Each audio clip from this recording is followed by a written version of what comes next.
பண்ணி இன்னைக்கு உங்களை கிழிக்கிறது மட்டும் இல்லாம கர்நாடகாவில சிவனாவையும் கிழிச்சிட்டு இருக்கிறாங்க. அவரு சாண்டல்வுட்டுக்கு லாக்கி இல்லாதவரு, கர்நாடகா மக்களுக்காக நான் வாழ்றேன், உயிரை கொடுக்குறேன், அதை கொடுக்குறேன், இதை கொடுக்குறேன்னு சொல்லிட்டு இன்னைக்கு கமலஹாசனுக்கு வந்து பக்கெட் பிடிக்கிறாரு. அவரோட ஃப்ரெண்ட்ஷிப் தான் வேணும்னா அங்கே போய் விழுந்து கிடக்கிறது தானே, இங்கேயா வந்து விழுந்து கிடக்கிறாரு. கர்நாடகாவில் சாப்பாடு சாப்பிட்டுட்டு தமிழ்நாட்டுக்கு விசுவாசமா இருக்கிறாங்க அப்படின்னு இன்னைக்கு அவரையும் சேர்த்து கிழிக்கிறாங்க கர்நாடகாவில். இதெல்லாம் ரொம்ப தப்பு. சோ கமலஹாசன் தக் லைஃப் பத்தி ப்ரொமோஷனுக்காக வராருன்னா தக் லைஃப் பத்தி மட்டும் தான் பேசணும். இதே வார்த்தையை கர்நாடகாவில் இந்த ஈவெண்ட் நடந்தது. கர்நாடகாவில் இந்த ஈவெண்ட் ப்ரோக்ராம் நடக்கும்போது ஏன் கமலஹாசன் இந்த வார்த்தையை அங்க சொல்லல?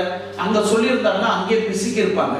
நான் என்ன சொல்ல வரேன்னா, தமிழ் பெருசா, கன்னடா பெருசா, தெலுங்கு பெருசா, இல்ல மலையாளம் பெருசா அப்படின்னு பாத்தீங்கன்னா அந்த டாபிக் உள்ள நம்ம உள்ள போக தேவையில்லை. அவன் வீட்டுல அவன் தாய், அவனுக்கு கடவுள். அவன் வீட்டு தாய்